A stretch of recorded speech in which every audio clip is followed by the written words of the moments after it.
Hello, everybody. Hi. Hello. My name is Blaine. I work here at the library. I'm a reference assistant. Thank you so much for coming. I know we have a lot of competition out there with the sunshine, so I really appreciate you coming into the dark to see today's performance. A couple of quick things. The restrooms are just right out here in the hall if you need to use them. If you have cell phones, if you can make sure they're on silent, that would be great. And I also have a little survey out there if you want to fill that out after the show. I do collect emails and let people know about storytelling events, so let me know if you want to be on that list. Today we're honored to have poetic storyteller Oba William King. He's currently based in Chicago, and he's traveled all over the country telling his stories. Besides being a talented storyteller, he's a U.S. military veteran and author of books for children and young adults. Among other venues, he's performed at the National Storytelling Festival, George H.W. Bush Presidential Library, and the Kennedy Center for the Performing Arts. So please join me in giving a warm welcome to Oba William King.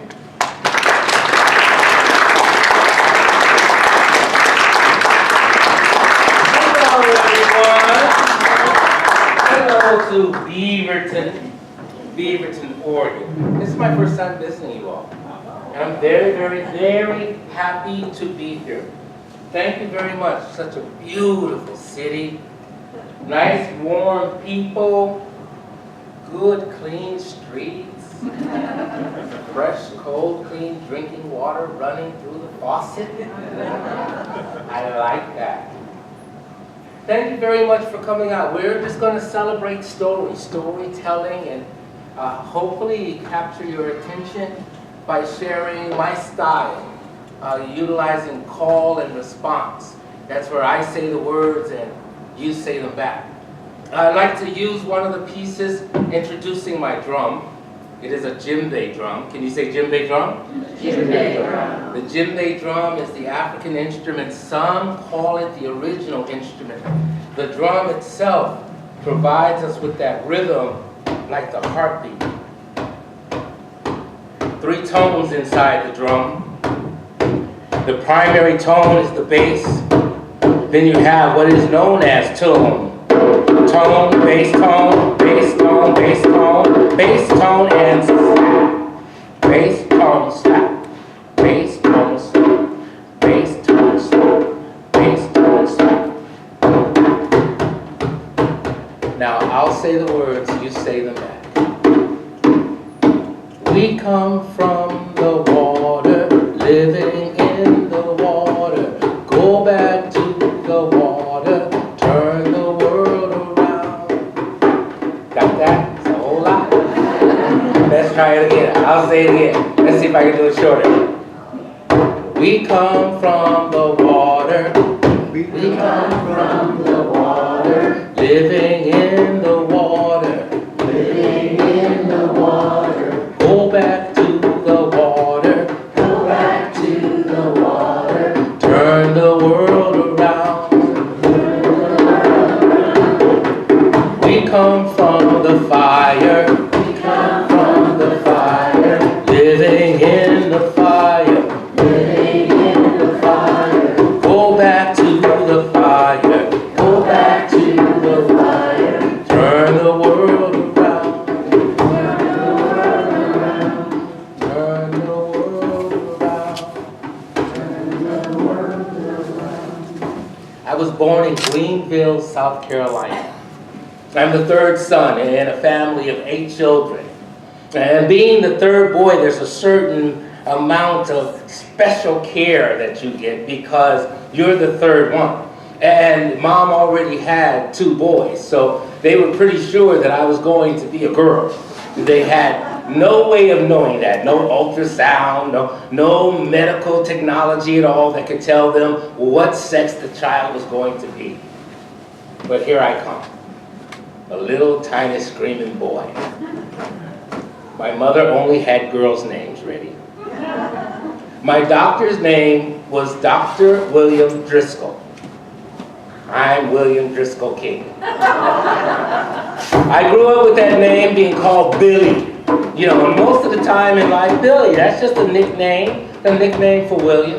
My dad always, all of my friends, they always called me Billy. But as I started my work as a poet and storyteller traveling around and preparing one night for a big event, I went over to the water.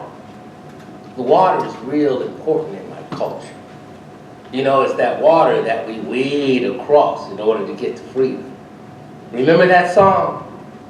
I love seeing so many young children here because all of the adults can share our knowledge together with them. Wade in the water, wade in the water, children, wade in the water.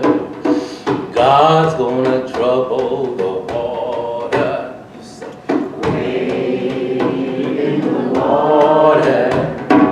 Wade in the water, children, wade in the water.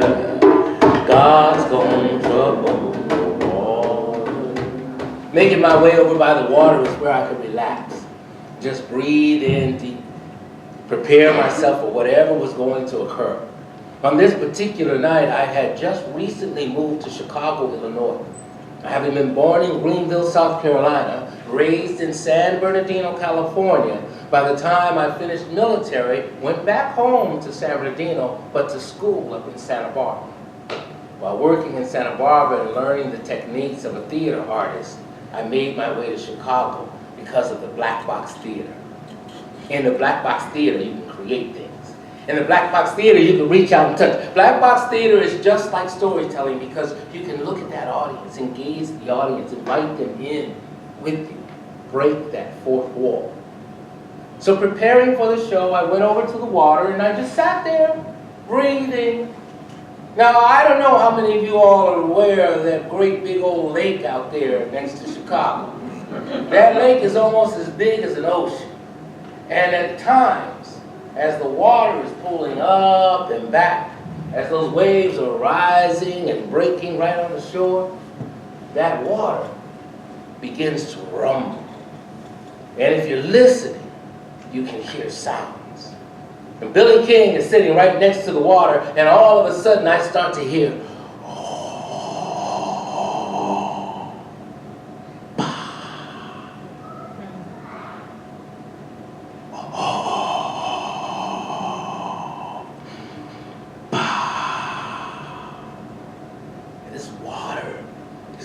sense to me.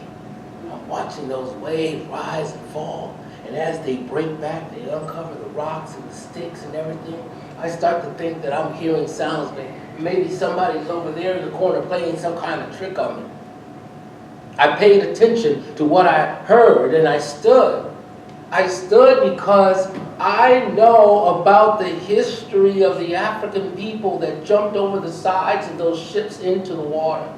They jumped over the side of the ship into the water rather than face the uncertainty of what lied ahead. Some were thrown over the sides of the ship into the water. There were babies that were taken from their mother's arms. Because these babies were too small to make it, and nobody would be able to care for them while they're on that long boat ride, they threw those babies over the side of the ship into the water. Knowing how spirit works, I began to believe that spirit was calling my name. I began to believe, like the songs that we had when we were children in church, you'd hear, hush, hush, somebody's calling my name. Hush, hush, somebody's calling my name. Hush, hush, somebody's calling my name. Oh my Lord, what shall I do? I knew I was being called. I made it to the venue where I was the MC host of an open mic poetry set. It had grown so large in such a short period of time. This night was poetry, prose, vocals, and verse. Storytellers, poets, singers, dancers, musicians, all would come to this little venue called Spice's Jazz Bar. In Chicago, maybe in the old days, it was probably a speakeasy, because when you enter the place from the sidewalk, you park in the parking lot, enter the sidewalk, and you go down a couple of flights of stairs before you get into the venue. A beautiful place, felt like a living room. But I walked up on the stage and I told my friends that were there in the audience that I just came from the water. Standing right there next to the 63rd Street beach, I heard the water say, "Oh, wow." I didn't know what it meant, but I heard it was distinct. It was like, "Oh, wow." That was the weirdest feeling I ever had. Well, maybe tonight we're going to have a great time because all the spirits are here with us. There was an older gentleman sitting in the back of the room. The older gentleman stood up and he says, "The ancestors called your name. You know that Oba represents king. You were born a king. Oba represents the kings in the villages who are responsible for leading the people. It may be a carpenter village, it may be an iron working village, it may be a field working village where they plant the crops. Whatever the work that they do in the village, that king, that Oba, does it best. The Obas are singled out. You see them in the crowd. They are the ones with the bald head. I believe that the ancestors have called your name. You were bald. You were born a king." From that day, the crowd began to chant as I walked onto the stage. "Oba, Oba, Oba, Oba, Oba, Oba, Oba, Male.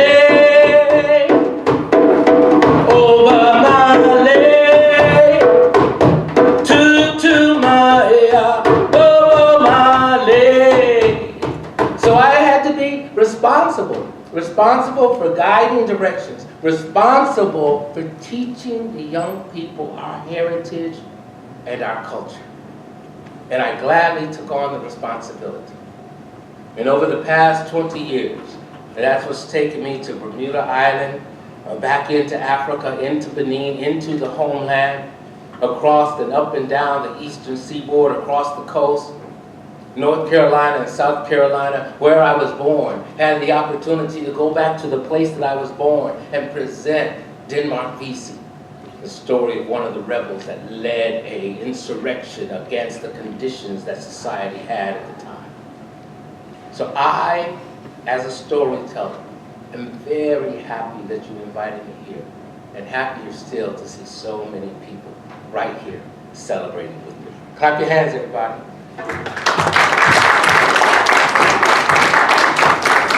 Sometimes stories as folktale, sometimes stories as songs. Every time I tell a story, I hope that I'm developing unity, that it's encouraging, building bridges. This particular story is called The Bridge. Once on a time, there were two brothers. And these two brothers were the best of friends. They grew up together, just that short distance apart. They were best friends. The older brother would always help the younger brother, would always help the older brother. They never had to do anything alone as they grew. They shared each other's clothes and did one another's homework, even joined the military together, served our country, fought in war. When they finished their time of service, they returned home, found themselves beautiful homes right next door to each other. Married two beautiful women. Both of them had wonderful wives living in their home. And you better believe, if one of them had a leak in his roof, the other one was climbing that ladder to fix it. These guys did everything. But one day, I don't really know what happens. I don't know how it happens that we have a chasm, that we form a way to not speak to one another anymore. We get angry, or something is said, or something is misread, or something is misunderstood. But these brothers, on this day walked away from each other as though they would never return. The one brother dug a moat between his house and the brother's house, filled that moat with water, got those terrible pariah-eating fish, those piranha-eating fish. He put those fish in that moat, and he said, "Ha!" The other brother was angry. He was so angry that this particular night when he went to bed, he always says his prayers, but this night he's grinding his teeth so hard he couldn't even utter a word of thanksgiving whatsoever. He just got his pillow, covered his head, and went to sleep. He was awakened in the morning by a knock at the door. He went to the door to open it, and there, standing at the door, was an old carpenter. "Hello, I'm just a carpenter, passing through town, looking for a way that I can do a little work. Perhaps you have a job for me to do." Oh, that brother said, "Indeed I do, indeed I do. Out back I got a bunch of wood. I want you to go and get that wood and build me a fence. Right over there is where my brother lives. I want a fence so tall and so wide that I can never see my brother again. Can you build me a fence?" "I can build." "Well, I'll be back. I have chores to do in town, and when I get back, I'll pay you well." "I'll get right to work," said the carpenter. The carpenter got that wood and he began to build. He began to saw and cut and measure. He hammered and sawed and cut and he measured, he glued, he hammered, he sawed, he cut, he measured, he glued, and pretty soon this guy is returning from town. And as he's driving up the long driveway to his home, right between he and his brother, he's expecting to see a fence. But instead, what he sees is his brother walking across the bridge with his arms wide open, a smile on his face, and by the time he got to his brother, he wrapped him up in his arms. He said, "Brother, I've been so rude and so mean. I dug a moat, put the terrible fish in so that you couldn't come and see me, but what did you do? You made a bridge. I love you." He hugged his brother back. Together, the two men stood there embraced with one another as the carpenter picked up his tools, filled up his bag, threw it over his shoulder, began to walk. Wait, sir, wait! I have more work for you to do. We've got... It's okay. I have other bridges to build, other families to mend. Old Joe the carpenter.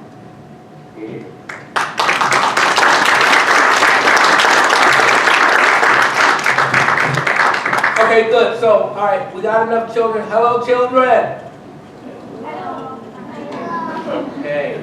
All right. See, I get to teach. So, if someone's sitting on the stage and they just yell, "Hello, children," and you're children, then you say, "Hello, person sitting up there yelling at me for what reason, I don't know. Please do not call me on stage." How are you guys doing? Great! Yay! Everything feels pretty good? Yes! Well, you know well, now I live in Texas. You guys, I think I'm going to travel all over the country before I settle down. But over the last several years, I spent in Chicago, Illinois. You know, right about now, one of the reasons that I feel you guys are so lucky and fortunate is because outside, we can go outside just like this if we want to, just like this. The sun in the sky, it's all beautiful. It's like a little breeze, the leaves are dangling. It's still green grass. But in Chicago, right now, at least one pair of long johns over your jeans, at least a scarf on your neck, gloves on your hands, and you better believe you need some boots. I was not familiar with Chicago when I got there at first. It was one of those years when they had the snow so tall you couldn't open your car door because the snow was so tall. You couldn't go out the door of your house. In some cases, people just shut down because it was so much snow. I began reading, and I found the little fella, the Froggy. Fell in love with Froggy. So we're going to share the story of Froggy with the rhythm of the drum and all of our young voices in the room. You see how I said young? That way I just incorporated people who are not quite children, but they feel young at heart. In the rhythm of the song called Snow. Snow, snow, I want to play in the snow. Snow, snow, I want to play in the... That's your part. Snow, snow, I want to play in the snow. Snow, snow, I want to play in the snow. Mommy, please let me, can I go outside? I want to go outside where I can play in all the snow. Mommy, please let me, can I go outside? I want to go outside where I can play in all the snow. Snow, I want to play in the snow. Snow, snow, I want to play in the... Silly boy, you can't go to the snow. You're a froggy. Don't you know? Frogs can't go to the snow. You'll get cold now. Oh man. Please, mommy, let me go outside. I want to go outside where I can play in the snow. Snow, I want to play in the snow. Snow, snow, I want to play in the... Little Froggy wanted to go outside and play in the snow. But his mommy already told him, no. Froggy did not know what to do. Staying inside all winter, that's not going to be cool. Froggy thought, and he thought, and he thought for a while, and then pretty soon his face had a big smile. Yes, I know what I can do. I can go ask my daddy. Froggy ran in the room to ask his daddy. But daddy was already doing his other job.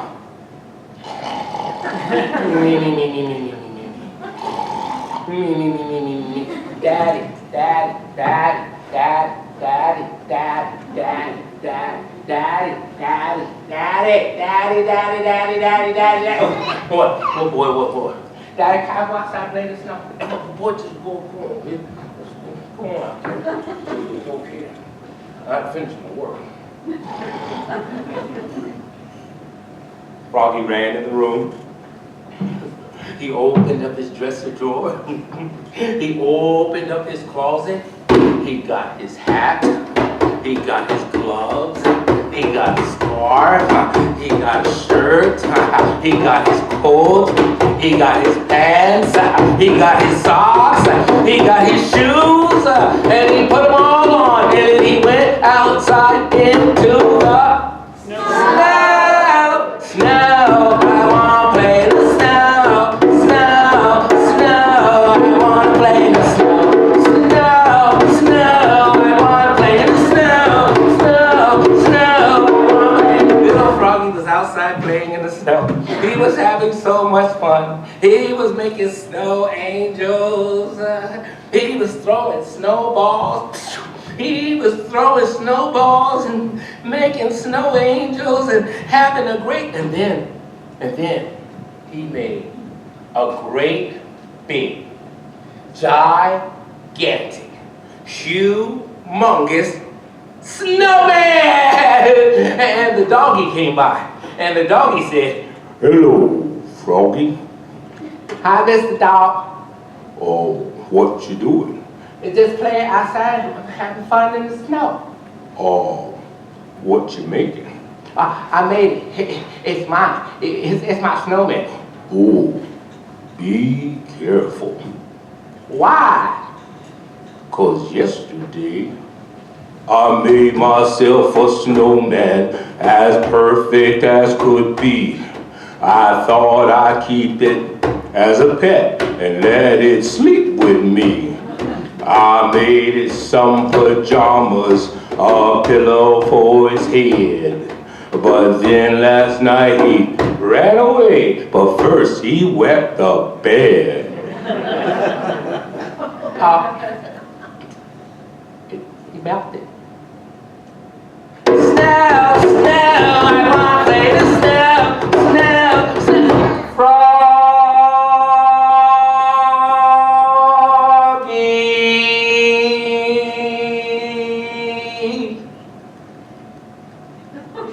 Where are you? Outside? Did you forget something? Froggy looked at his gloves, had on his hat, he had a scarf, had on his coat, he had his shirt, had on his pants, had on his socks, he had his boots. Why? Your underwear. You forgot to put on your long john underwear.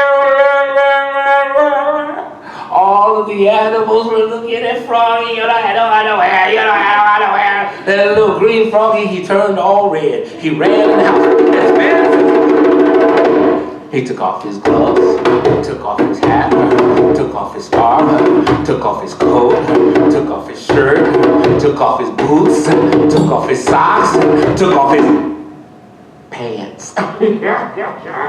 He opened up the dresser drawer and he pulled out a pair of long john underwear.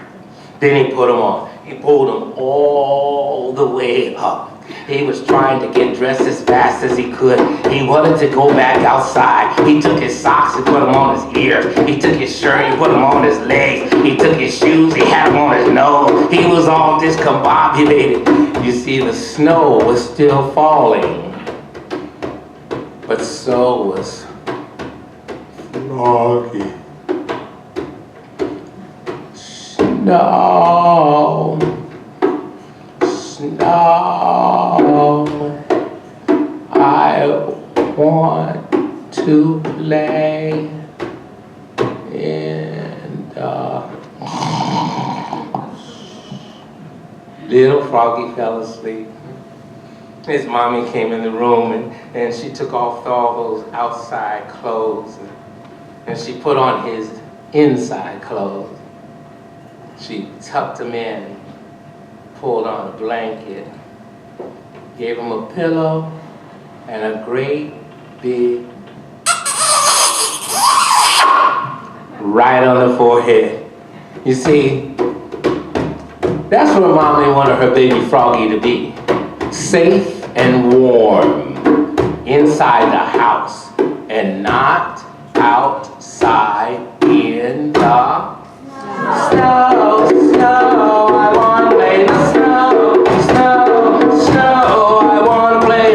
You say, snow, snow, I wanna play in the snow, snow, snow, I wanna play. Yeah.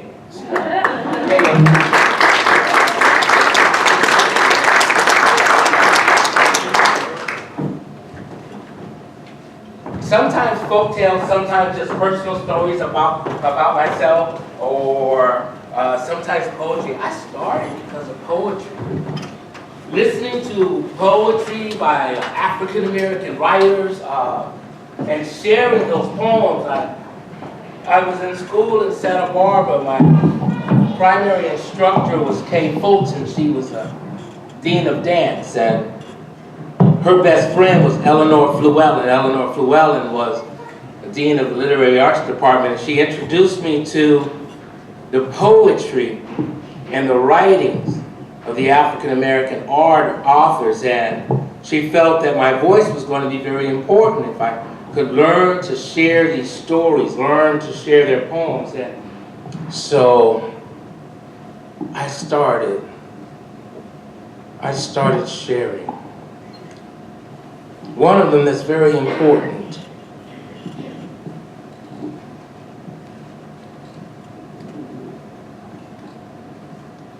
began because of my work with the Shakespeare Theater Company.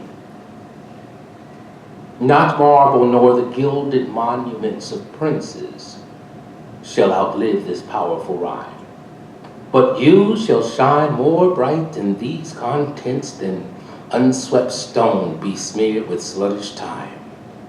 When wasteful wars shall statues overturn, broils root out the work of masonry, nor Mars his sword, not war's quick fire shall burn the living record of your memory. Against death and all oblivious enmity shall you pace forth, your praise shall still find room, even in the eyes of all posterity that wear this world out to the ending doom. So till the judgment that yourself arise, you live in this and dwell in lovers' eyes. That's a sonnet from Shakespeare, Sonnet 55. The influence became real important. I'm searching for one that's in my spirit and I can't quite find it, so I'm going to share from my storybook, Read, the story of Reginald Edward Anthony Davis. You see, Reginald Edward Anthony Davis was a young boy with the power to help save us, but he refused to use his gift, and the lesson that he learned was harsh and swift. Red knew what he was supposed to do, read his history, that would help save us. But when he tried to do what he was supposed to do, all of his friends would laugh at him and call him a tool.